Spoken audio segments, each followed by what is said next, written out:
का सीयूईटी के लेक्चर्स के अंदर। पिछले लेक्चर्स में अपन ने अकबर के रीजन के बारे के अंदर पढ़ा था और उसी क्रम के अंदर अपन आगे चलते हैं। तो अकबर के जो इवेंट्स हुए हैं लाइफ के अंदर, उनको हमने यहाँ पे एक टेबुलर फॉर्म के अंदर मेंशन करा है। आपको जानना बहुत ज़रूरी है और इनको आपको वैसे ही माइंड मैप के हिसाब से याद करके रखना है, क्योंकि मुग़ल एम्पायर के अंदर सबसे महत्वपूर्ण जो इवेंट्स हुए हैं जिनके बारे में अक्सर पूछा जाता है वो अकबर के रीजन में ही हुए हैं।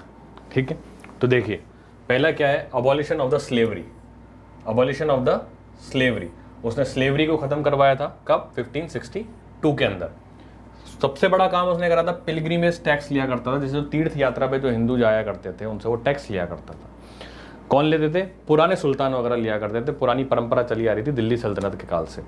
तो उसको मुगल्स ने जारी रखा था, लेकिन अकबर ने ख़त्म कर दिया था। कब ख़त्म कर दिया था? 1563 के अंदर उसने पिलग्रिमेज टैक्स को ख़त्म कर दिया था।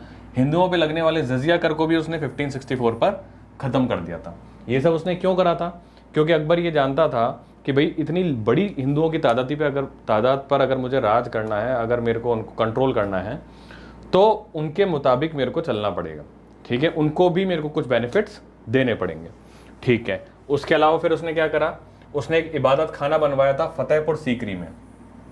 फतेहपुर सीकरी जो कि आगरा के पास में है, वहां पर उसने क्या बनवाया? इबादत खाना बनवाया। कब बनाया? 1575 में। ये डेट याद रखिएगा। अब इबादत खाना क्या था, मैंने आपको बताया था इबादत खाना क्या था, दोबारा से आपको रिवाइज करा देता हूं इबादत खाना क्या है।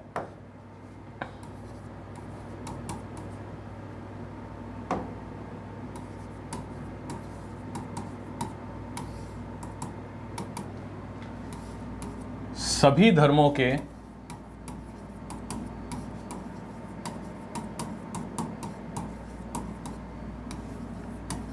धर्म गुरुओं से इस स्थान पर आध्यात्म और धर्म के बारे में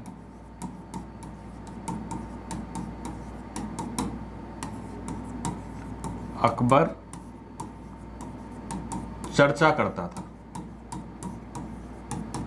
सो ये पर्पस था इबादत खाना का। ठीक है, कब बनाया था इबादत खाना? 1575 में बनाया था। किसने बनवाया था? अकबर ने बनवाया था। कहां बनवाया था? फतेहपुर सीकरी में बनवाया था। ठीक है, सभी धर्मगुरु, मान लो पारसी हो गए, मतलब जो भी धर्मगुरु हैं जितने भी उसके नॉलेज में थे, जैन हो गए, बौद्ध हो गए, हिंदू धर्मगुरु हो गए, मुस्लिम धर्मगुरु हो गए, उन सब बुलाता था, धर्म के ऊपर उनसे चर्चा करता था और फिलोसफिकल डिस्कशंस हुआ करते थे यहाँ पे इबादत खाना के अंदर। ठीक है, तो एक बार इसको नोट कर लो आप जल्दी से।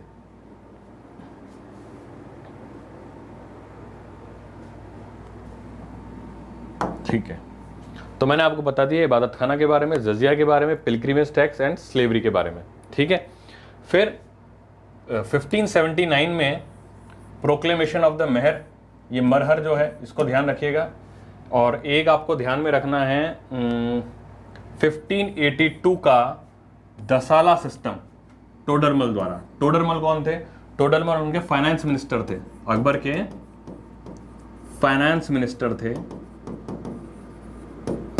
उन्होंने रेवेन्यू का एक नया सिस्टम बनाया था जिसको क्या कहते थे? दसाला सिस्टम। तो ये दसाला सिस्टम पूछे जाने के काफ़ी चांसेस हैं कि भाई दसाला सिस्टम किसके काल के अंदर, कौन से मुगल एम्परर के काल के अंदर चलाया गया था? तो अकबर के रीजन में ये चलाया गया था। ठीक है, बाकी आप स्टडी कर लीजिएगा। मेन जो चीज़ें थी वो मैंने आपको बता दी। एक इबादत खाना है, एक दसाला सिस्टम है, जजिया और पिलग्रिमेज टैक्स है और स्लेवरी है। ठीक है, इसके अलावा एक चीज़ और है, मनसबदारी। ये पूछा जा सकता है, मनसबदारी सिस्टम। मनसबदारी सिस्टम मुगल काल में शुरू हुआ। प्रशासन की एक व्यवस्था थी जिसमें क्या हुआ करता था, पहले तो ये बताऊं मैं किसके काल में स्टार्ट हुआ था। तो अकबर के काल में हुआ था। अकबर ने शुरू करा था मनसबदारी सिस्टम।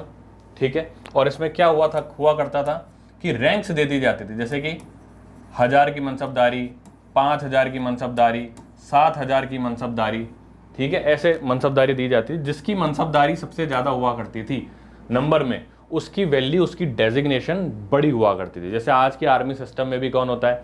लेफ्टिनेंट हो गया, कैप्टन हो गया, कर्नल हो गया, ब्रिगेडियर और बड़ा होता है, ठीक है।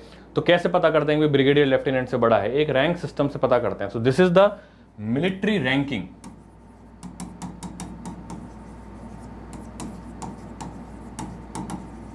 मिलिट्री रैंकिंग सिस्टम था मनसबदारी के अंदर। उसमें भी ऐसा बोला जाता था कि 7,000 और 7,000 से ज्यादा का जो मनसबदारी सिस्टम होता था, जो मनसब हुआ करता था, वो प्रिंस को दिए जाते थे। जैसे कि अकबर का अगर कोई शहजादा है, मान लो जहांगीर है या और कोई है, तो उसको 7,000 के ऊपर की मनसबदारी दी जाएगी, बाकी सबको 5,000 की मनसबदारी दी जाएगी। वो छोटा सा सरदार है, छोटा सूबेदार है, तो उसको 2,000 या 1,000 की मनसबदारी दे दी जाएगी। तो इस तरीके से रैंकिंग सिस्टम मिलिट्री का जो है मनसबदारी का शुरू करा गया था। किसने शुरू करा था? अकबर ने शुरू करा था, ठीक है। एक और चीज मैं आपको अकबर के बारे में बताऊं, एक इसने धर्म शुरू करा था जिसका नाम था दीन-ए इलाही। दीन-ए इलाही, ये धर्म किसने शुरू करा गया था? नया धर्म है, किसने शुरू करा था?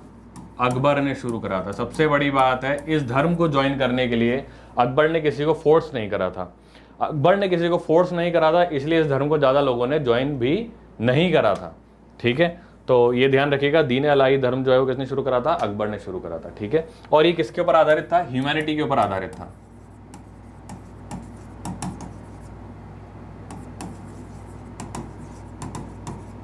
ह्यूमैनिटी के ऊपर आधारित एक ये रिलीजन हुआ करता था, ठीक है। तो ये ध्यान रखना है, इसको आप नोट करिएगा। मनसबदारी सिस्टम याद रखिएगा, इबादत खाना याद रखिएगा, और बाकी इसको एक बार आप जल्दी से नोट कर लीजिए, फिर आगे बढ़ते हैं।